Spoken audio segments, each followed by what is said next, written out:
안녕하세요. 배신의 장미입니다. 오늘의 사연 시작하겠습니다.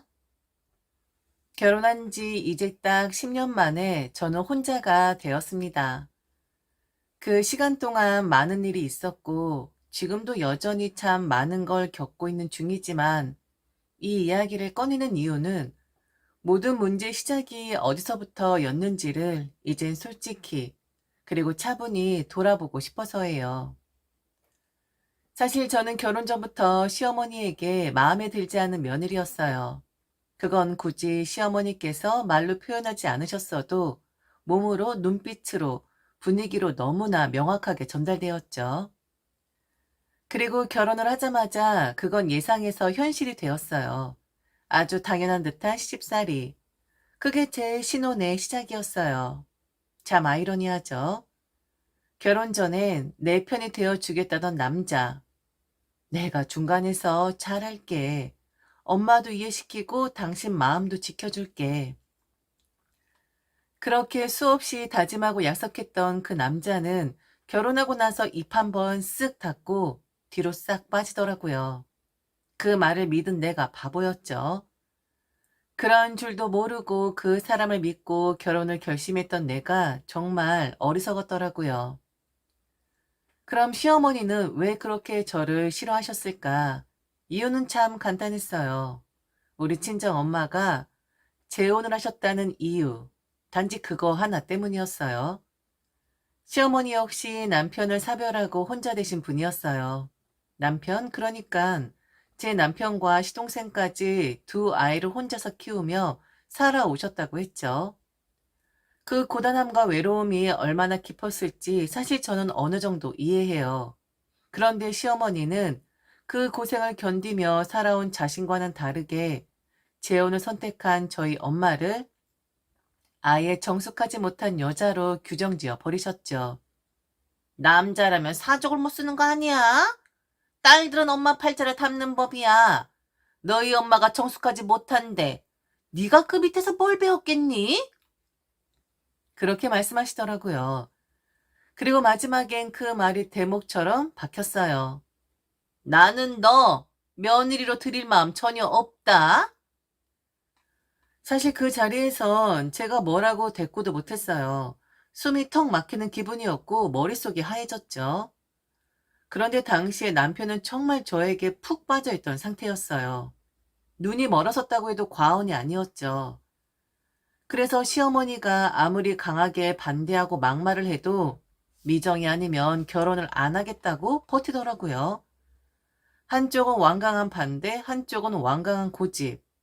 그렇게 서로 팽팽하게 맞선 끝에 결국 남편이 선택한 건 시어머니와의 절연이었어요. 그럼 엄마랑 인연 끊고 미정이네 집에서 살게. 말이 그렇게 쉽게 나오더라고요. 아들이 그 정도로 단호하니까 시어머니도 순간 당황하셨던 것 같아요. 그리고 그렇게까지 나오니까 결국엔 우리 엄마가 나설 수밖에 없었죠. 정말로 단판 아닌 단판이 벌어졌어요. 우리 엄마와 시어머니가 서로의 자존심을 내려놓고 어찌 보면 딸과 아들을 위해 각자의 감정을 잠시 넣어두고 테이블에 마주 앉은 거예요. 그 단판 이후로 뭔가 결론이 난 듯 우리는 결국 결혼을 하게 되었죠. 시어머니와의 단판이 끝난 날 저녁 늦게 집으로 돌아온 엄마는 말없이 한참을 거실에 앉아 계셨어요. 말을 꺼내려다 망설이는 그 모습이 괜히 마음을 복잡하게 만들더라고요. 그리고 결국 조용히 제게 물으셨죠. 정말 그렇게까지 해서 결혼해야겠니? 그 말에 저는 순간적으로 당황했어요. 어릴 때부터 엄마는 제 선택을 존중해주는 사람이었거든요. 그런 엄마가 이렇게 조심스러운 말투로 제 선택에 대해 다시 묻는다는 건 정말 큰 의미가 있는 말이었을 텐데, 하지만 그땐 그걸 느끼지 못했죠. 엄마는 이어서 이렇게 말씀하셨어요. 지금은 저 남자 하나밖에 안 보이겠지만 세상에 널리고 널린 게 남자야. 너 아직 젊고 예쁘고 똑똑한 아이야. 그런 아이가 왜 굳이 시작부터 이런 상처를 감수하면서까지 결혼하려고 하는 건지 엄만 도무지 이해가 안 돼. 그 말이 맞는 말이라는 걸 지금은 너무나 잘 알아요. 그땐 너무나 당연하고 쉽게 넘겼지만 사실 그건 엄마로서의 마지막 경고였던 거죠. 너의 인생이니까 결정은 네가 하겠지만 그래도 엄마로서 딸의 앞날이 걱정되는 건 어쩔 수 없는 마음이다. 엄마는 그렇게 말을 마치고 더는 아무 말도 하지 않으셨어요. 그저 제 손을 조용히 잡고 살짝 눌러주시듯 한 번 꼭 쥐어주시고는 자리를 피하셨죠. 그때 저는 뭐라고 대답했는지도 기억이 안 나요. 아마도 괜찮아, 엄마. 다 괜찮아질 거야. 정도의 말을 했던 것 같아요. 근데 그게 다 제 자신을 안심시키기 위한 말이었지, 엄마를 설득할 수 있는 말은 아니었다는 걸 지금은 잘 알죠. 사실 그땐 저도 남편에게 완전히 빠져 있었던 것 같아요. 그 사람만큼은 내 편일 거라고, 세상이 모두 등을 돌려도 그 사람은 나를 안아줄 거라고 순진하게 믿고 있었던 거죠. 그래서 엄마와 시어머니가 결국 만나서 서로 대화했고 우리가 결혼하는 걸로 잘 정리됐다는 말을 들었을 때 그냥 마냥 좋기만 했어요. 엄마의 표정이 어땠는지도 기억나지 않을 만큼 제 머릿속엔 결혼식 날짜, 웨딩드레스, 함께 살 집, 신혼여행 이런 것들만 가득했죠. 엄마의 말, 그때 솔직히 귀에 들어오지도 않았어요. 그 말이 나를 위한 말이라는 걸 알았더라면 조금은 더 신중했을까요? 아니면 그래도 저는 똑같은 선택을 했을까요? 하지만 한 가지는 확실해요. 결국엔 내가 내 발등을 찍은 셈이었어요. 엄마는 말렸고 세상은 경고했는데 저는 그냥 사랑이라는 감정에 눈이 멀어 똑같이 그 길을 걸어버린 거예요. 그리고 그 대가를 천천히 아주 오랫동안 감당하게 되더라고요. 시집살이는 정말 말 그대로 독했습니다. 우린 따로 나가 살고 있었어요. 겉으로 보기엔 분간 신혼부부처럼 보였지만 실제로는 따로 사는 게 아닌 것 같았죠. 매일같이 시어머니가 우리 집으로 찾아오셨고 그게 아니면 제가 매일같이 시어머니 댁으로 불려가야만 했어요. 이게 다 결혼 초에 시어머니가 하셨던 그 말씀 때문이었죠. 정숙하지 못한 엄마 밑에서 자란 애는 배우지 못한 게 많을 테니 내가 하나하나 가르쳐줘야 한다. 그 한마디가 저를 매일같이 호출하는 면허 없는 교관의 호출장이었어요. 시어머니는 진심으로 저를 비어있는 그릇이라고 생각하신 것 같아요. 당신이 정성을 다해 내용을 채워줘야 제대로 된 아내, 제대로 된 며느리가 될 거라고 믿으셨죠. 김치 담그는 법, 장아찌 담그는 법, 된장, 간장, 고추장 직접 담그는 법까지. 그 집은 전원주택이었고 집 뒤에는 꽤 넓은 밭이 있었어요. 그 밭에 시어머니는 온갖 작물들을 심으셨죠. 고추, 상추, 감자, 마늘, 콩, 들깨. 없는 게 없었죠. 뙤약볕이 내리쬐는 날에도 삽을 들고 땅을 고르고 손바닥 가득 씨를 움켜쥐고 구멍을 내고 무거운 비료 자루를 나르고 살면서 그렇게 고된 노동을 해본 적이 없었어요. 정말 그 밭에서 흘린 땀이 제 인생 통틀어 가장 진한 소금물이었던 것 같아요. 그런데요.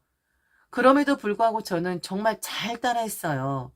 한 번도 해본 적 없는 밭일이었지만 제가 원래 체력이 좋은 편이고 힘도 남들보다 센 편이어서 무거운 것도 거뜬히 들 수 있었거든요. 게다가 제 친정 엄마는 손맛이 아주 좋으신 분이에요. 그런 엄마 밑에서 자라서인지 저도 모르게 그 감각을 닮았는지 시어머니가 알려주시는 요리법들도 곧잘 익혀나갔죠. 김치도 그럴싸하게 담갔고 고추장, 간장도 비율 맞춰 잘 해냈고 밭에서 나는 채소들로 나물 반찬도 맛깔나게 했죠. 그럼 칭찬 한마디라도 해주시면 얼마나 좋을까요? 그래도 잘하네, 애쓴다. 그런 말 한마디면 정말 힘이 났을 텐데 그분은 꼭 이런 말을 하셨어요. 너 원래 잘했었니? 그럼 그동안 모른 척 일부러 속인 거야? 처음부터 이렇게 할 줄 안다고 말을 했으면 내가 이 아까운 시간 너한테 안 썼을 거 아니야. 칭찬은커녕 내가 뭔가를 해내면 그걸 또 다른 식으로 뒤집어 욕하고 빈정거리는 일수였어요. 그제야 깨달았죠. 아, 이건 그냥 뭘 해도 마음에 들지 않는 거구나. 잘하면 빈정거림이 돌아오고 못하면 그땐 말이 뭐 하겠어요. 그땐 진짜 쌍욕까지 들었어야만 했었죠. 그리고 제가 시어머니 씹사리에서 정말로 벗어나지 못했던 이유는 아이를 낳지 못했기 때문이었습니다. 대를 잇지 못한다는 이유로 저는 수많은 멸시를 감당해야 했고 들어오지 말았어야 할 며느리라는 말을 버젓이 들어야 했습니다. 그래도 그 부분만큼은 남편이 제 편이 되어 막아주긴 했어요. 시어머니께서 아이 이야기를 꺼내실 때마다 남편은 늘 단호하게 말씀드렸죠. 그건 이 사람이 아니라 제가 아이를 가질 생각이 없는 거예요. 손주는 동생에게 바라시는 게 맞습니다. 그 말이 그 순간인 참 고맙기도 했어요. 하지만 남편이 그렇게 말할수록 시어머니는 제게 더 깊은 미움을 쏟아내셨습니다. 어떻게 말을 했길래 우리 아들이 네 편을 드는 거냐? 겉으로는 얌전한 척하면서 집에 가서 바가지 긁는 거 아니야? 무슨 말을 해도 무슨 행동을 해도 시어머니의 눈에 저는 늘 미운 사람일 뿐이었어요. 정말 힘들었습니다.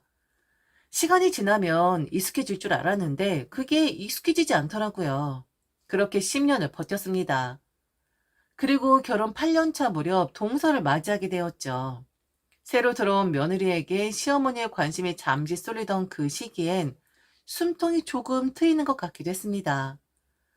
동서는 처음에 말도 곱고 저와도 사이가 꽤 괜찮았어요. 가끔은 따로 만나 밥을 먹을 정도로 편안한 분위기도 있었거든요. 하지만 그 평화는 동서가 아이를 낳기 전까지였습니다.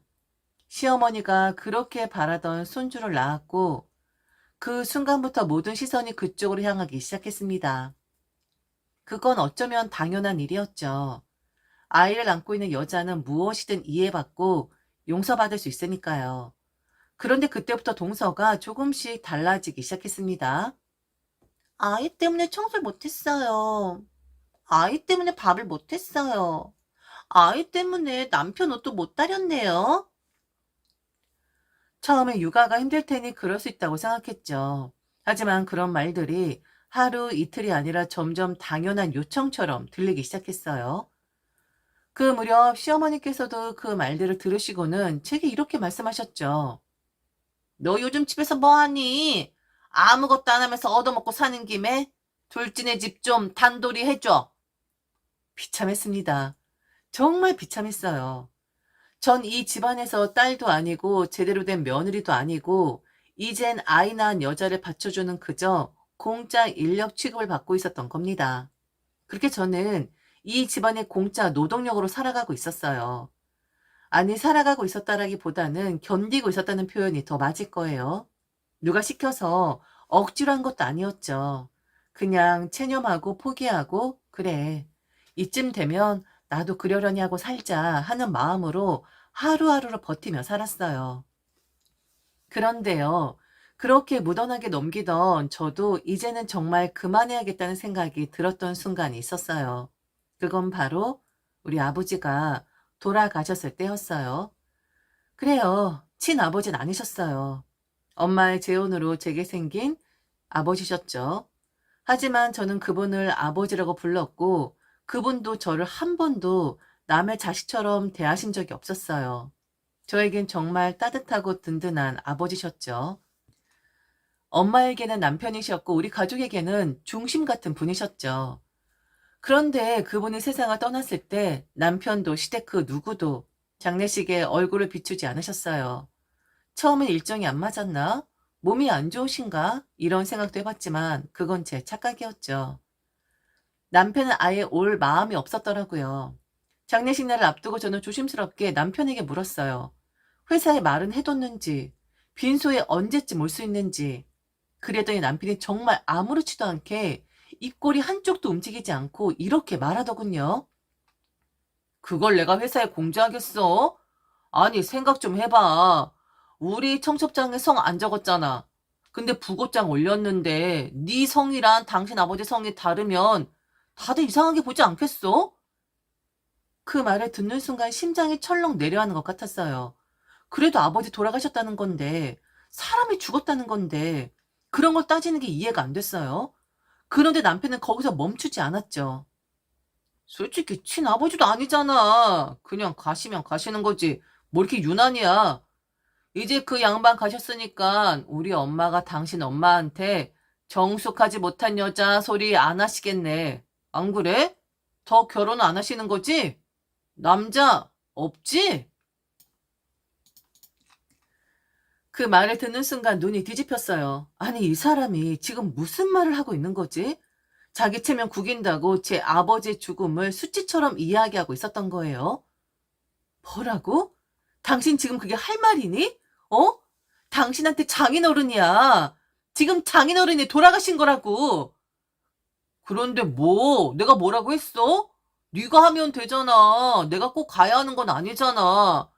그리고 엄마가 그러는데 나 이번 연도에 장례식에 가면 안 된다고 했었어. 너는 네 남편이 뭘 할지 말아야 하는지 그것도 모르고 있냐? 하여튼 자기 남편한테 관심이 없어. 아버지의 장례를 치르는 내내 남편도 시댁 식구들도 코빼기도 비추지 않았습니다. 아무리 바쁘고 아무리 감정이 얽혔다 해도 사람이 세상을 떠났는데 적어도 남편이라는 사람이 그리고 함께했던 가족이라는 사람들이 그 자리에 한 번쯤 얼굴을 내밀 수는 있었을 거잖아요. 하지만 아무도 오지 않았습니다.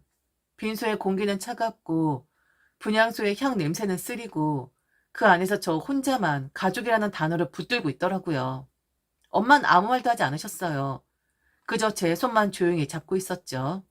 하지만 저는 느꼈어요. 엄만 다 알고 계셨다는 걸. 그리고 장례 마지막 날 엄마가 조용히 한마디 하셨죠. 그만해라. 그 집에 네가 더 할 게 뭐가 있냐? 구질구질하게 굴지 말고 그냥 이제 갈라서자. 그 말은 따뜻함보다는 단호함이 담긴 말이었어요. 엄마로서 더 이상 딸이 망가지는 걸 보고만 있을 수 없다는 결심 같은 거요. 그렇게 아버지의 장례가 끝나고 저는 집으로 돌아가지 않았습니다. 짐을 챙기지도 않았고 미련도 두지 않았어요. 그대로 친정으로 갔고 그곳에서 제 마음을 정리하기 시작했어요. 그리고 드디어 마음이 굳어졌죠. 이혼을 해야겠다고. 이쯤이면 충분히 참았다고. 나도 이쯤에서 끝내야겠다고 말이에요. 그런데요, 참 웃기게도 일이 묘하게 꼬여버렸습니다. 바로 그때 동서가 이혼 숙려 기간이라는 이야기를 들은 거예요. 정말 믿기지 않았어요. 아니, 그렇게 시어머니에게 사랑받고 시동생이랑 잘 지낸다고 믿었던 동서였는데 그런 일을 우리 몰래 진행하고 있었다뇨. 동서가 먼저 저한테 전화를 걸어왔어요. 목소리 많이 지쳐 있었고 조심스럽게 말을 꺼내더군요. 형님, 미안해요. 장례 때 가지도 않고 아무것도 못 도와줘서 정말 미안해요.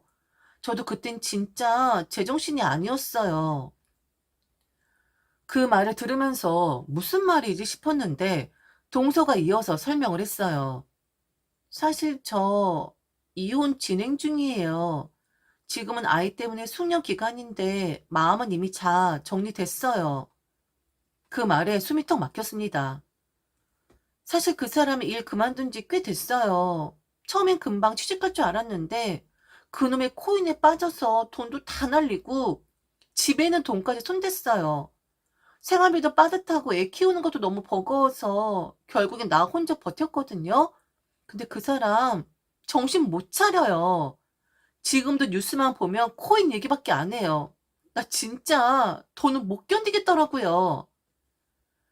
그렇게 말하면서 동서는 다시 한번 되게 미안하다고 했어요. 장례 때 연락도 못하고 진짜 미안해요. 근데 곧 시어머니랑 다들 이 소식 알게 되실 거예요. 지금까진 조용히 처리했는데 아이 때문에 결국 식구들한테 말해야 하니까 아마 그 사람이 말했을 거예요. 전화를 끊고 나서도 한동안 멍하니 앉아 있었어요. 나는 10년을 참았는데 이혼? 이렇게 쉬운 거였구나. 왜 하필 내가 마음을 먹었을 때 동서는 이미 일에 마침표를 찍고 있었던 거였나? 역시 나보다 난 사람은 난 사람이다 싶더군요. 그런데 뭐 동서 이혼과 제 이혼이 뭔 상관이겠습니까? 저는 버틸 만큼 버텼고 이제는 한계점에 다다른 사람으로서 끝내고 싶은 심정뿐인데 말이죠. 저는 남편에게 이혼을 요청했습니다. 아버지 장례 끝나고 제가 친정에 있는 동안 단 한 통의 연락도 없었던 인간이었는데 그런데 바로 연락이 오더군요. 안 그래도 오늘 저를 데리러 가려고 했다고 하면서요. 만일 제가 동서의 연락을 받지 못했다면 그래요. 뭐지? 좀 달라졌나? 라고 생각을 했을지도 몰라요. 그런데 저는 이미 동서의 연락을 받았잖아요. 저런 태세 전환에는 뭔가 꿍꿍이가 있다라고 생각을 했죠. 역시나 그랬습니다. 남편은 저를 찾아왔어요. 그런데 혼자가 아니었죠. 시어머니도 함께였습니다. 시어머니는 거의 상복 차림 같은 옷을 입고 왔고, 그리고 저희 엄마를 보자마자 닭똥 같은 눈물을 뚝뚝 흘리면서 어쩌냐고 막 통곡을 하더라고요. 완전 뒷북을 치더라고요. 남편도 저희 엄마 앞에 무릎을 꿇었고 너무 죄송하다고, 너무 바빠서 장인어른 가시는 게 배웅 못 해드렸다고 그 옹졸한 입을 잘도 놀리더라고요. 엄마는 아무 말을 하지 않으셨죠. 그저 그만하시고 앉으라는 제스처만 취할 뿐이었습니다. 그리고 남편의 손엔 혼자서 다 들지 못할 정도로 가득 짐들이 있었는데 엄마의 한약, 저의 한약, 그리고 제철 과일들이 한가득 남편을 따라 주렁주렁 집으로 돌아오더라고요. 처음이었습니다. 결혼 10년 동안 남편이란 작자 손에 뭔가가 들려 친정에 온 경우는 시댁엔 그렇게 잘도 날라댔으면서 우리 집엔 한없이 박하게 굴었던 남편이었는데 우스기까지 하더라고요. 나란히 앉은 상태에 다들 찻잔만 바라보는 형국이었어요. 그때 입을 연 건 바로 시어머니였습니다. 아이고 사부님, 마음 많이 아프시죠? 저도 마음이 너무 아파서 며칠 동안 잠도 못 잤습니다. 그래서 몸이 좀 아팠었어요. 제가 찾아오고 싶었는데 나이 든 사람이 아픈 상태에서 장례식 가는 건 좀 그렇잖아요. 너그럽게 이해해 주길 바라요. 아, 네, 알겠습니다. 그런데 무슨 일로 오신 걸까요? 장모님, 무슨 일이라뇨? 이 사람 데리러 왔습니다. 이 사람도 이제 마음 다 추스렸을 테니 집으로 데리고 가야죠. 여보, 오늘 당신 데리러 왔어. 그동안 장모님하고 좋은 시간 보냈지? 얼른 집으로 가자. 당신 손이 없으니까 집이 그냥 엉망진창이야. 그래, 이젠 집으로 가야지, 며느라. 그리고 좋은 소식도 있다.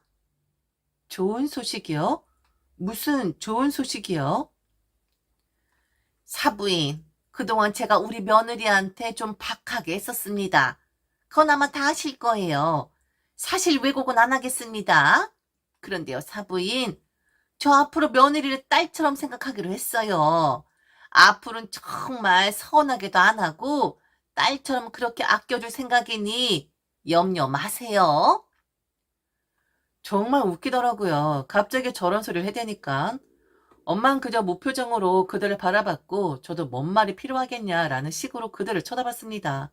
그저 그 싼 입에서 뭔 말이 나오나 어디 한번 실컷 해봐라 라는 식의 감정으로 그들을 바라보기만 했죠. 저기 며느라, 미안하다. 내가 너 그동안 아이 못 낳았다고 뭐라고 했었잖니? 이제 그거 뭐라고 안 할게. 정말 미안해.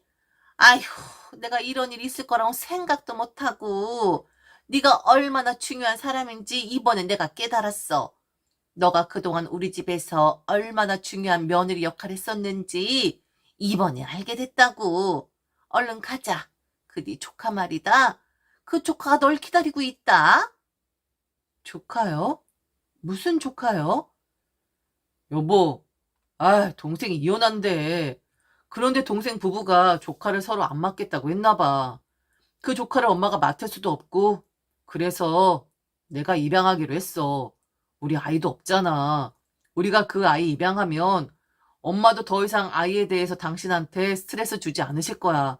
다 잘 됐어. 정말 다 잘 됐어. 그래, 여잔 엄마가 되어봐야 해. 이건 너한테도 좋은 일이다. 그럼 얼마나 다행이니? 우리 손주가 이놈을 꼭 닮았잖아. 아유, 사부인. 정말 전 이제야 뭔가 안정이 되는 것 같아요. 이왕 이렇게 된 거 사부인도 이젠 혼잔데 저랑 같이 사실래요? 오손도손 우리 그렇게 살아보자고요. 너무 좋잖아요. 옹졸하고 싼 그 입에서 저런 말들이 튀어나왔습니다. 엄마는 움찔움찔 하더라고요. 욕을 하는 것 같기도 했고요. 시어머니 말이 끝나자 엄마는 주먹을 꼭 쥐고는 21번 골랐는데 저는 엄마를 막았었습니다. 그리고 이렇게 말했죠.